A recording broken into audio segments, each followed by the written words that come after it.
Hello, everybody, and welcome to the show. The show that doesn't have a name yet, but it's going to have one soon. My name is Boyan Stanislavski. I am the editor of Barricade. And today with me is the prominent journalist of the Romanian Barricade, Maria Cernat. Hello. Hello, thank you for having me. I'd like to take up the topic of religion in society, in our societies in particular, because I'm based in Warsaw, in Poland, although I'm from Bulgaria, but this is how things are. And, Poland is pretty well known, not only in Europe, I guess, in the world maybe, for being a very sometimes absurdly Catholic, and the role of the Catholic Church here is overwhelming. Everybody who has had any experience, empirical experience, like for example came to Poland and stayed here for a week or two, or has any interest in that kind of matters, they will know that. So I also learned, mainly from you, by the way, that in Romania things are pretty similar, if not worse, in certain aspects. And I have to say that to me, it always appeared a little strange, because the dominant form of Christian religion in your country is Orthodox Christianity, which traditionally has always been very subordinate to the state. And I would think that it's a much more controllable institution, whereas in Poland, the Catholic Church is like a huge corporation, a very large one in terms of wealth and in terms of caters, and with a huge authority. So, like, can you tell us a little more about how things are from that point of view in your country, in Romania? What is the role of the church there? Well, I'll have to make a short history. Of course, the relation between the Romanian Orthodox Church and the power was always a cozy one. The first time the political power came against the power of the church was in the middle of the 19th century. Alexandru Ioan Cuza was a Romanian leader. He was the first to say, well, you have too much land at the Orthodox Church. You have too much land, you have too much possessions.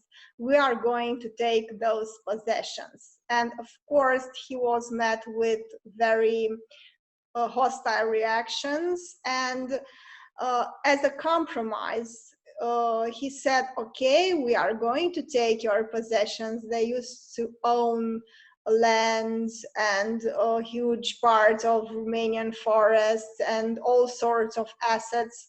And when he said, well, we are going to take those assets from you, but then all the Romanian Orthodox clergy is going to be somehow will receive some sort of compensation and will gain a salary. This is the moment when Romanian Orthodox priests started to be paid directly by the Romanian state. Okay. So this is an important historical moment in the recent history, let's say less than 200 years of the Romanian Orthodox Church. Then, what is interesting is that the Romanian Orthodox Church had a cozy relationship with two of the most extremist and fundamentalist forms of political groups in Romania. First of all, they were very close to the nationalist and extremists, right-wing extremists here in Romania. The so-called Legion, or I don't know how to translate it exactly in English, the Iron Guard or something like that. Right, the Iron Guard. They were an extremist, right-wing extremist organization, anti-Semitic, of course, and they were engaged in all sorts of political crimes, and they killed several of the state officials during the interwar period, the period between the two world wars. And it was then that, I think it was 1938, that actually the Romanian Patriarch, Miron Cristea, was appointed prime minister. So we had a year of theocracy here in Romania. Because what happened was that the Romanian Orthodox Church got so involved in politics and in right-wing politics. But then, of course, after the World War II, when the Soviets came and everything changed, so did the Romanian Orthodox Church, who became very cozy and very close to the political power. And what is interesting in Romania is that although we had atheists, so to say, in power, okay, because we had a communist regime, they were somehow close to the church. Mm-hmm. And there were two important elements here. First of all, I believe that the Romanian political elites were not mainly formed by intellectuals that truly assume Marxism as an ideological perspective, at least not all of them. And this is why they had this type of love and hate relation with the Orthodox Church. The other important element here is that, again, the Romanian Orthodox Church played a very controversial game by accepting to get close to the political police, to the Securitate here in Romania. Okay. And there were cases when the Orthodox priests were actually agents from that police that used the confessions of the church-going people to arrest them and to prosecute them. But wait, so I have to ask one question here. Okay, please. Yeah, because in the Orthodox tradition, from what I know at least, people don't go and confess individually to the priest. Oh, but they do. Uh-huh. Of course. They are not receiving the Holy Communion if they are not doing that.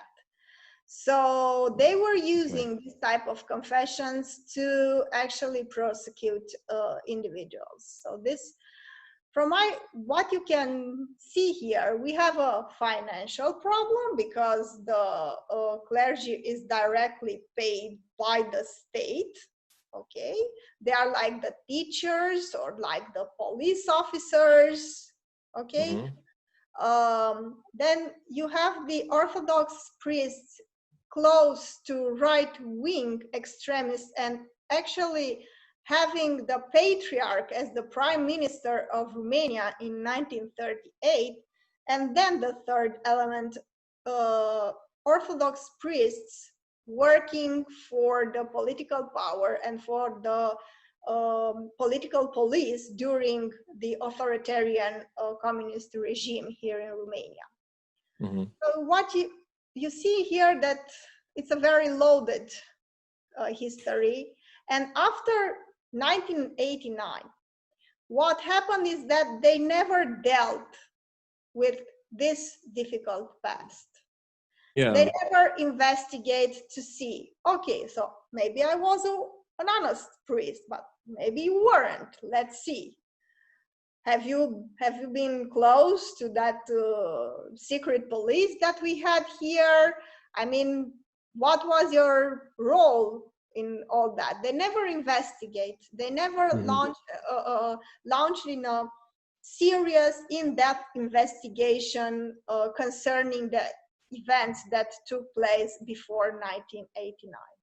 And there were suspicions that even our current patriarch was one of those former agents. And even now, the relation between the secret services and the Orthodox Church are not very clear, you know. Oh, okay. And because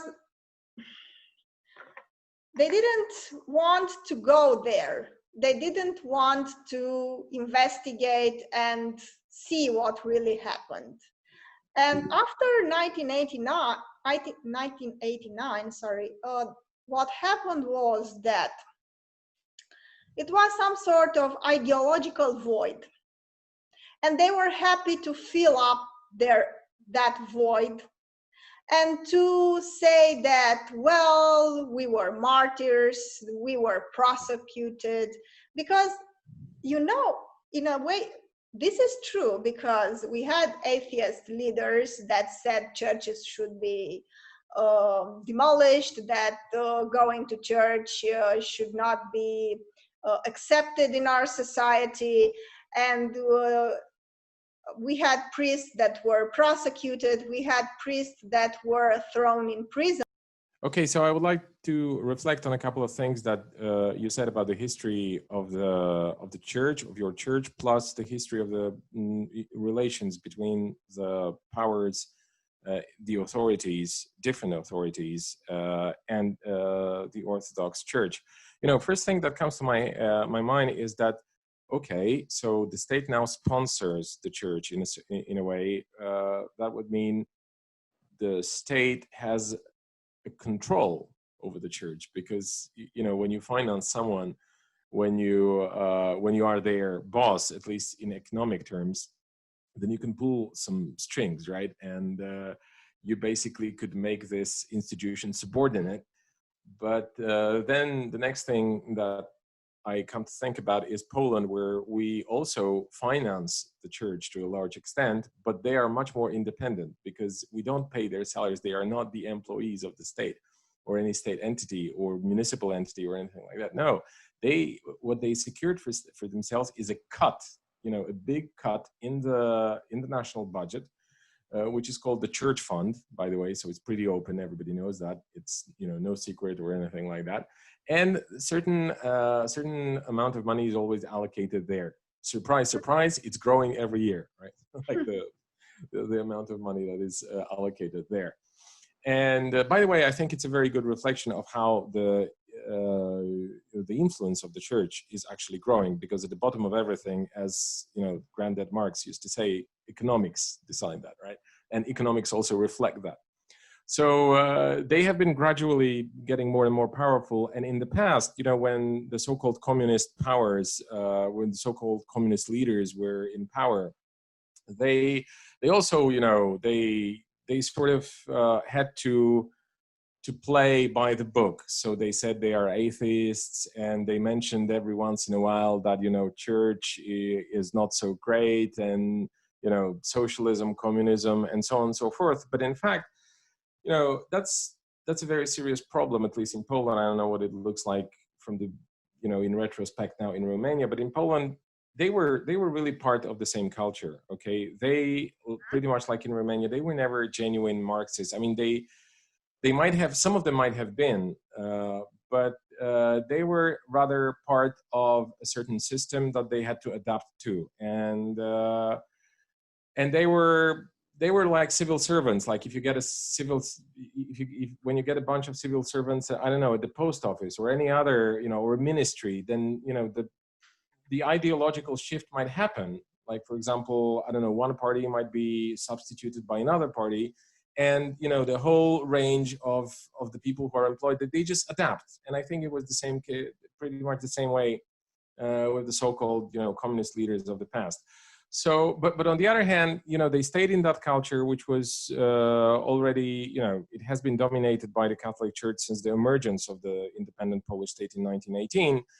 And of course, after the Second World War, the level of domination and the intensity of that domination, it has been severely undermined, obviously, because the state started regulating things. And in that sense, they out substituted the church, so to say. They just pushed it out, especially when it comes to small communities, because it's the state who brought the electricity there, it's the state who brought the transportation there, it's the state who's done all these civilizational things, for the people. So the church just by the force of the circumstances became less and less of an organizer of the communities. So yeah, their role was undermined. But when it comes to the ritual part, then everybody always took part, and in all the in all their celebrations, holidays, and all the rest of it, that was respected by the so-called communist state. I hate that phrase, by the way.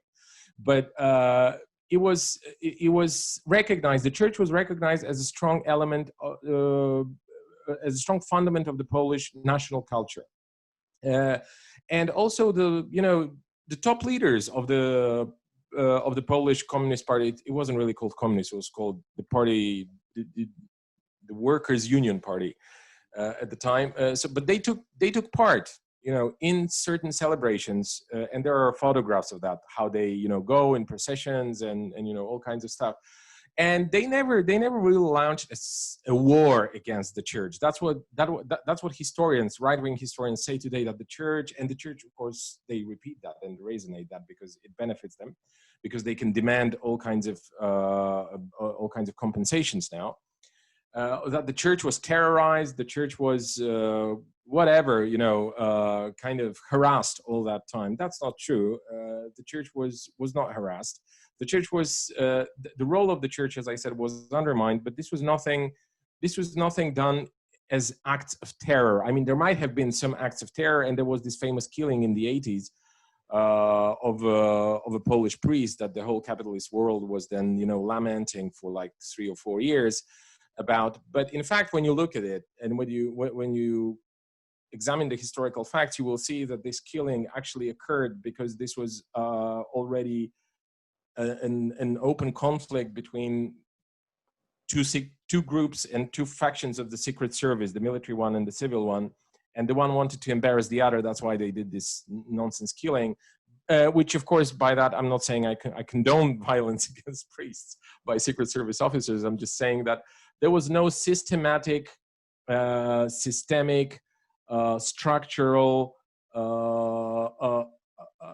attack or assault on the Catholic Church. Now, this is why, particularly because their strength in terms of being an element or a fundamental element of the culture was preserved over this period from the Second World War to 1989. That's why the church was able to launch their first campaign, their first Catholic fundamentalist campaign, already in the late 80s, because the priests, they are not like, they don't live in a vacuum. They obviously were seeing what's happening, and they wanted to prepare for the changes, for the coming changes. They wanted to secure for themselves, a place at the round table, and to make sure that they, become.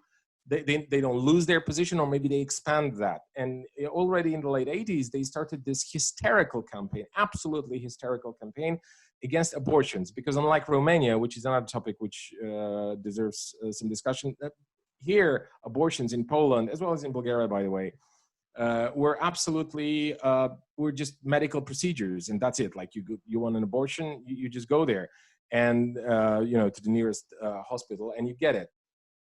And that was their first, major attack in the public sphere, where they wanted to make their imprint. And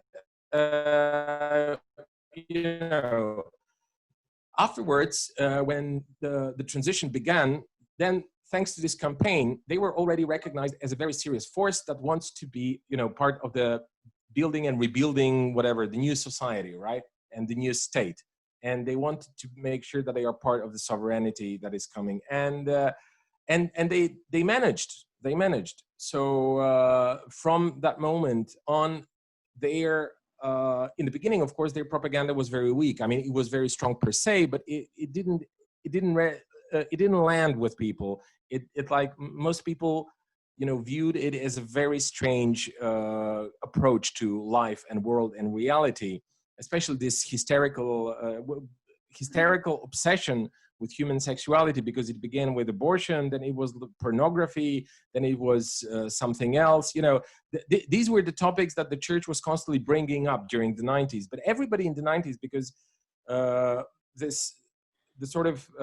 culture from before 1989, which was much more liberated than it is today, was still there. So the masses of people were rejecting it all the time until they finally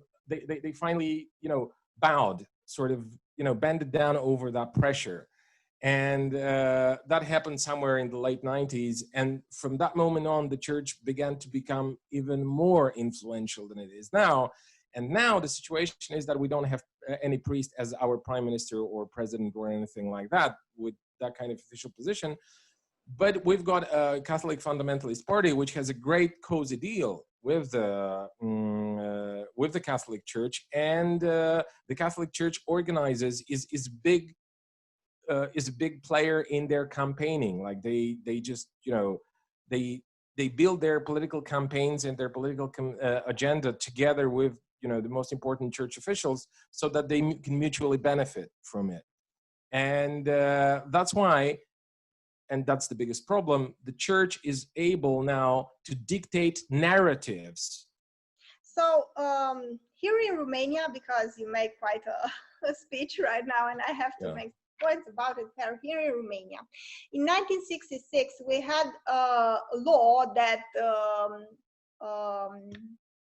take away the right to abortion, to reproductive rights for women. So abortions were banished, and nobody had access to them, and contraception methods were also very hard to find.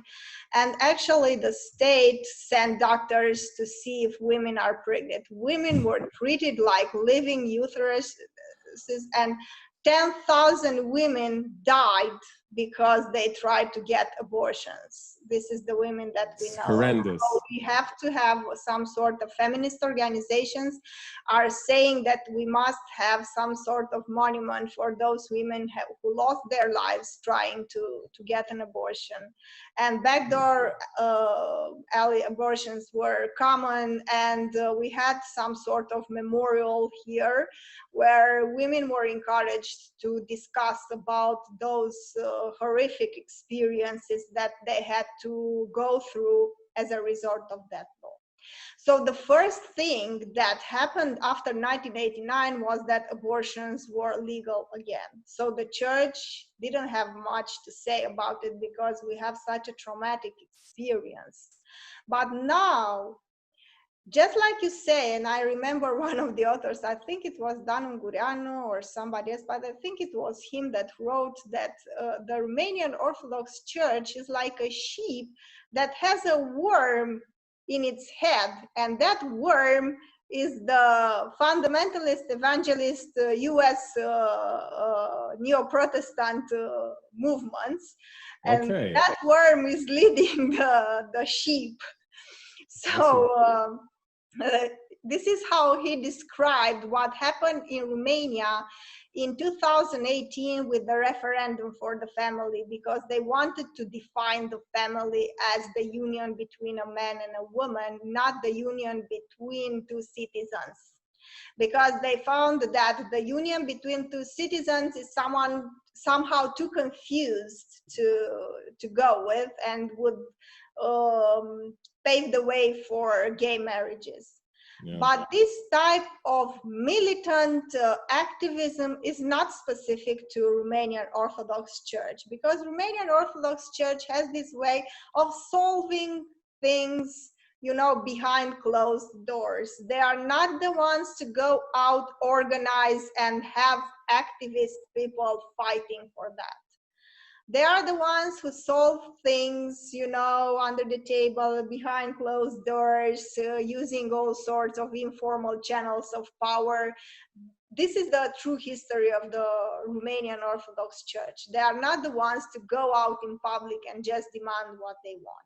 So the referendum for the family is interesting because in 2018, or it was during that time, I read some articles that in Chisinau, that is Moldova, they had the conference of the family or something like that. I don't know how to exactly translate it, but it was influenced by the Kremlin, the fundamentalist church, and they shook hands with the evangelists and neo-Protestants from the United States.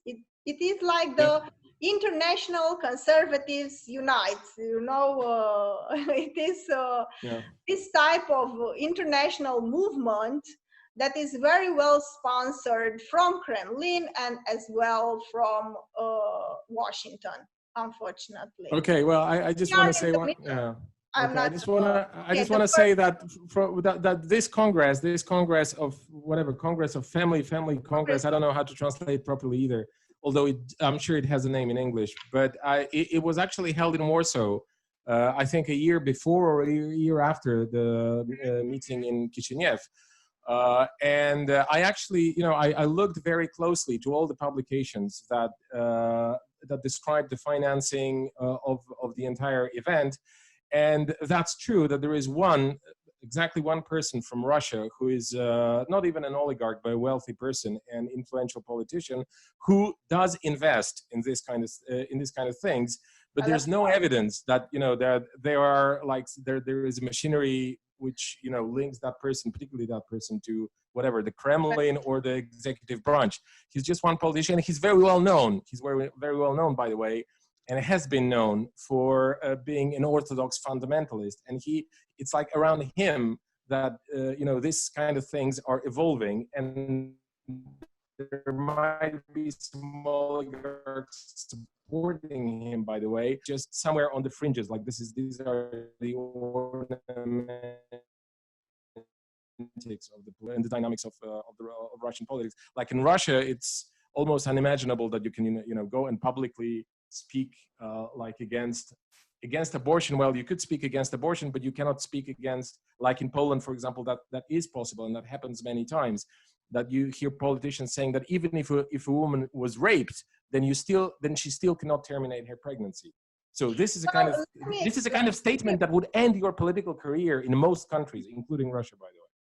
I don't know what's the situation in Russia because I cannot read, but I know that Sputnik here in Romania and in Moldova is having a cozy relation with a part of the Orthodox Church. They are receiving some financing from that. I don't know if it's directly from Kremlin or the Russian Orthodox Church or the oligarchs, but I'm positive that they are receiving, I don't know, ideological, financial support from that part of the world. And this is the problem, because we have here also a site that poses as a Christian site, and it's actually, I think, financed by I don't know if oligarchs or state institutions that is very conservative and in a very cozy relation with the Orthodox Church. And what we have now, we have some parts of the Orthodox Church that are related to this type of influence and are related to this type of discourse, which pretty much resembles the discourse of the neo-Protestant fundamentalist evangelist movements. And the problem is that the third influence is money. Of course, the Romanian Orthodox Church is itself a corporation. They started, even though they have their salaries paid directly by the state and by our money, but they also started to take back what they had before the reforms of Alexandru Ioan Cuza during the 19th century, so they have large amounts of assets, all sorts of assets, buildings, forests, land, whatever.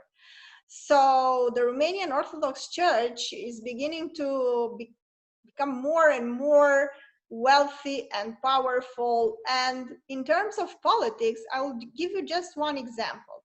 We had a law regarding sexual education. I think I talked to you about it. And the Social Democrats and the liberals shook hands to say that students in Romania should only have access to sexual education if their parents approve. And that law even said that they should have this type of education 1 hour in a semester. So you see, that's a joke. And they didn't agree even to that. The Romanian Orthodox Church and the Romanian Patriarch, Daniel it's called, was very angry, and he came out with a declaration that the Romanian Orthodox Church opposes that, and the Romanian politicians immediately obeyed. So I think the Romanian Orthodox Church is very well organized, has a lot of resources, and it is no match for a political party in Romania, unfortunately. So you have the Social Democrats financing, we have this huge cathedral. It is called the Cathedral of the Nation Redemption or something like that, which is crazy in itself because even in Christian terms, it is between you and God. You do not go to heaven with the whole nation, you know, shaking hands and going together. So the whole idea is crazy, even by Christian standards.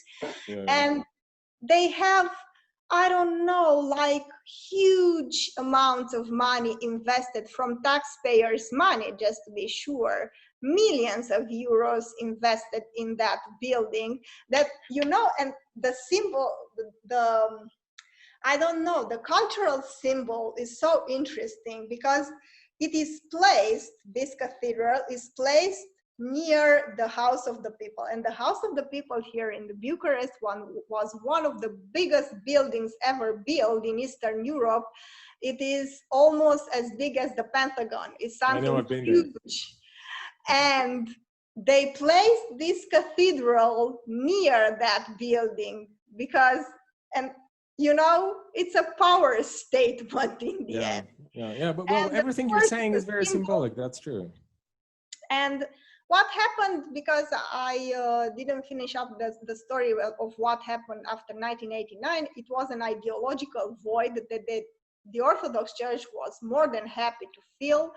They started, and this is very unfortunate, they started to legitimize and to say that the right-wing organization that functioned in Romania in the in-between wars period was actually okay. There were just some elements that were violent, but in the end they were Christians and good guys, and they started to publish books that were published during that time. We also had a very dark episode here in Romania, and this is where we also have a more negative perspective that you have in a more negative, let's say, history that you had in Poland. Let me explain. Well, our intellectuals, our main intellectuals that were celebrated for their achievements were right-wingers, and they were close to the right-wing extremists.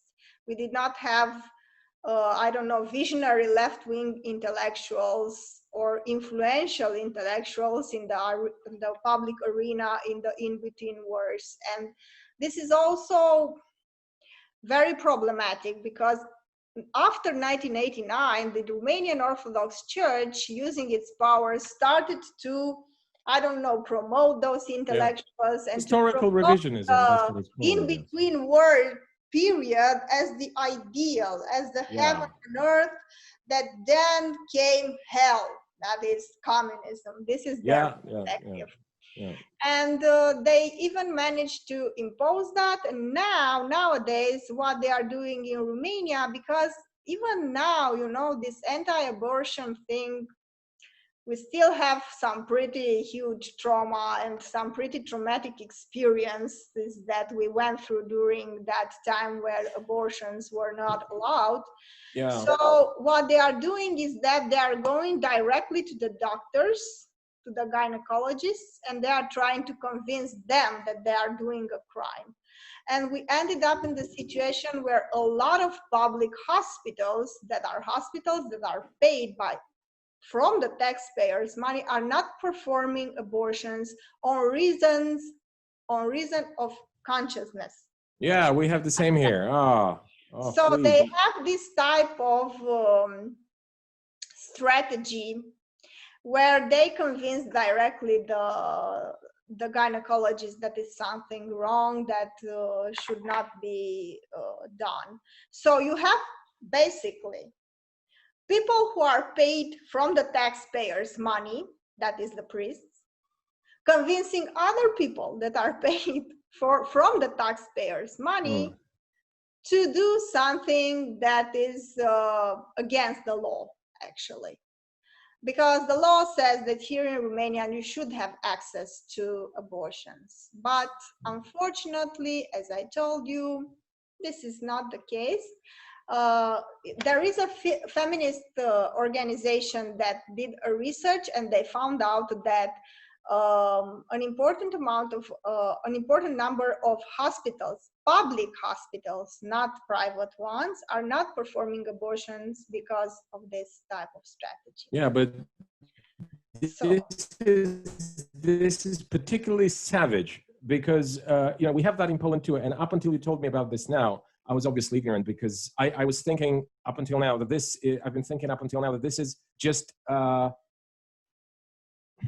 this is a unique Polish invention, this consciousness thing, you know, and the situation in Poland is now such that you know, if you're pregnant and you want to terminate your abortion, you can go to a gynecologist and you can, you know, discuss whether you can actually have this abortion, because in Poland actually abortion is illegal unless the fetus is drastically deformed, unless your health as a, you know, mother is endangered by the pregnancy. And the third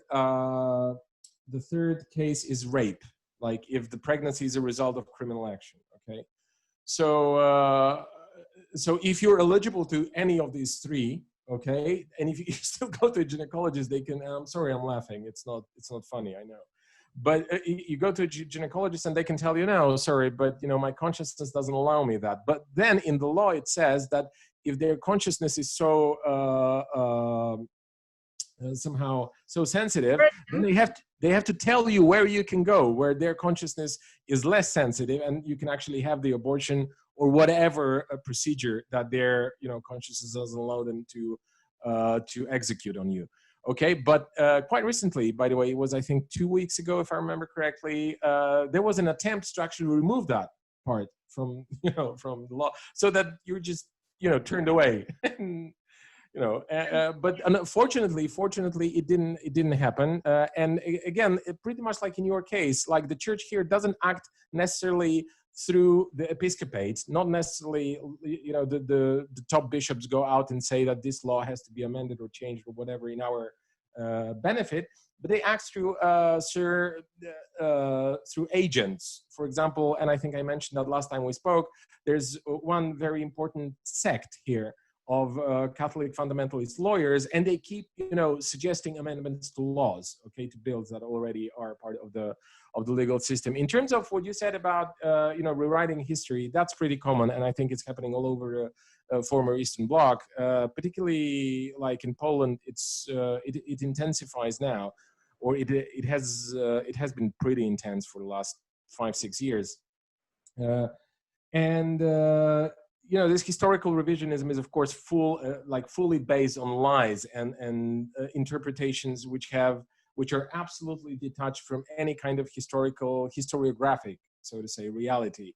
And we have that not only about the church, of course, everything, all that is wrong, all that is bad, all that is morally perceived as bad in general culture, of course, the church has never had to do with anything of this, which is absolutely not the case, because there's a whole number of stories and anecdotes and historical record where you can see that the church was, you know, working hand in hand with the right-wing extremists, with the, you know, most fanatical, nationalistic, fascist or proto-fascist elements in the Polish society before the Second World War, that they were one of the motor engines of the anti-Semitic paranoia that developed, and that, you know, it still bared fruits even after the Second World War, because there were 2 pogroms in Krakow and in Kielce after the Second World War, and you know, what I'm trying to say is that even the communist regime at the time when it was really strong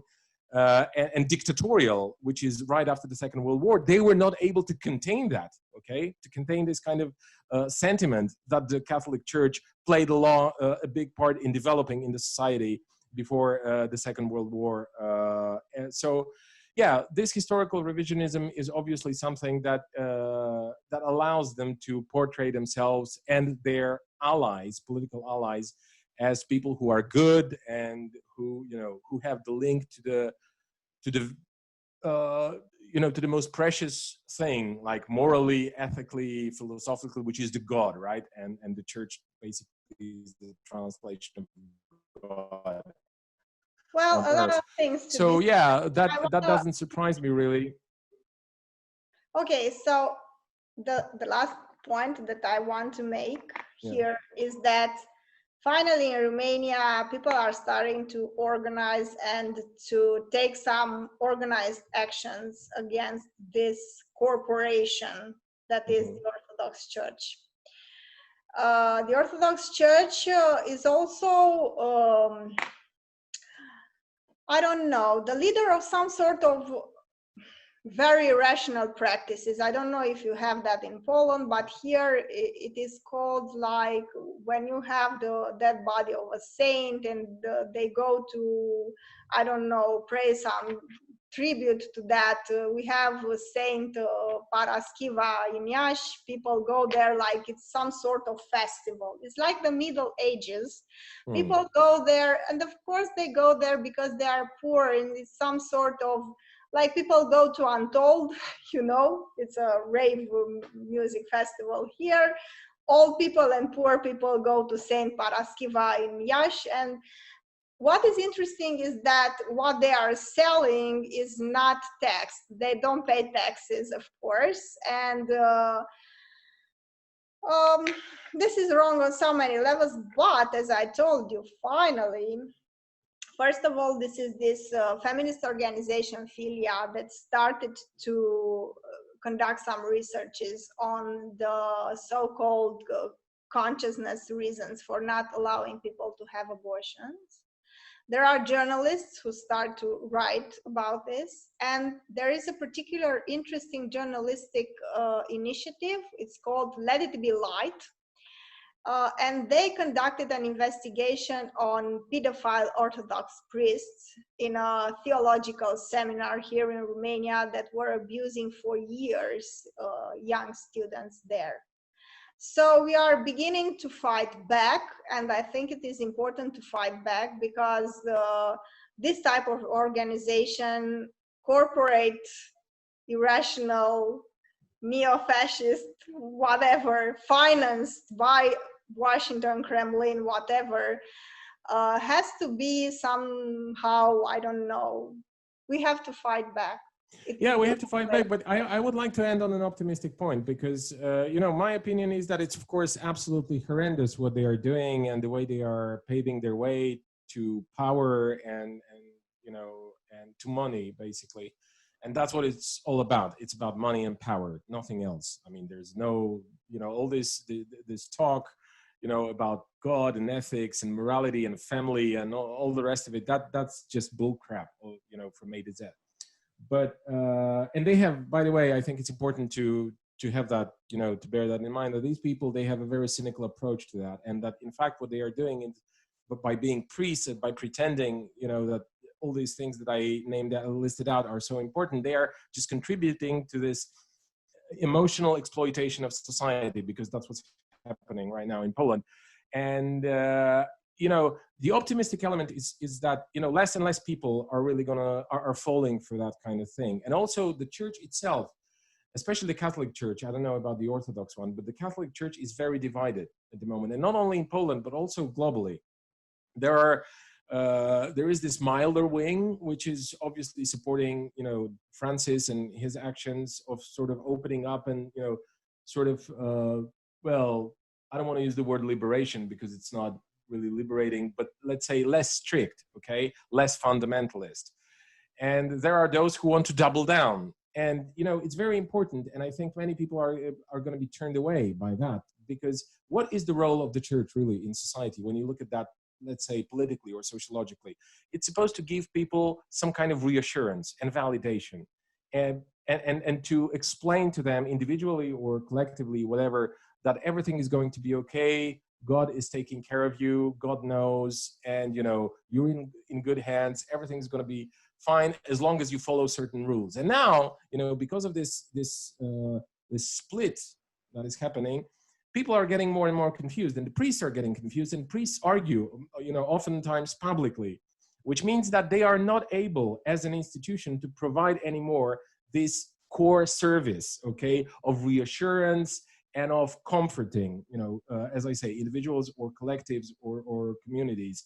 So, if the church cannot bring reassurance and comfort, and can only provoke more sort of conflicts or uncertainty. Well, people have enough uncertainty thanks to the capitalist order, okay? So they don't need any other one, any extra one on them. So that's one. And two, of course, there is a process of modernization and liberation going on, especially in the big cities. In the big urban centers, you will see almost no people who are actively engaged in church life. Okay, I mean, there might be some, but definitely the majority of the people are, they live by the modern, I would say, liberal standards. They don't marry, they form whatever multi-amoric relationships. They, many of them are openly gay, and they just don't care, because it's just not their, they don't have to go to church every Sunday, and they are pretty liberated, and people see that, because you cannot lock them up, right? I mean, probably some in the church would like to do that, but not, right? And people see that, these gay people, women that had abortion, women that are not married, that they are just regular people like you and me, and they can live a happy life without the blessing from the local priest. So I think that what we are seeing now is rather an agony than, and of course, certain fundamentalist elements, they intensify in that agony. But I don't believe that they're actually going to be able to return to any kind of position of ruling the culture and ruling the society as it was before the Second World War.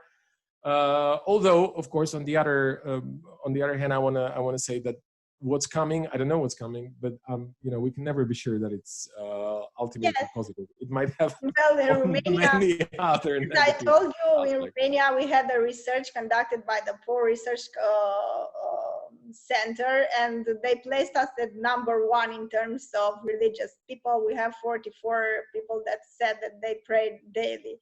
So I don't know if there is hope there. I find hope, as you said, in the big cities and people who live a very normal and detached life from all this nonsense that they are trying to impose. So let's hope that number grows and we won't be having this discussion, say, 10 years from now. Yeah, and also the question of sexual education, I think it's crucial. It's very important, because once we get a system of sexual education, then we will take off. We will dismiss the burden that the church is trying to create around human sexuality. Okay, because once people are informed to any extent, okay, to a basic extent, then all this nonsense talk from the side of the church, this will not make this will not have much of an effect on the public mass consciousness, I think. So yeah, it's important on one hand, like developing the modern culture, but on the other hand, and liberating emancipatory elements in it. But also the other thing is like sexual education for everybody. Definitely not more than 1 hour per semester, because this is a joke. Yeah, of course. So thank you, Boyan. Thank you. Very interesting talk.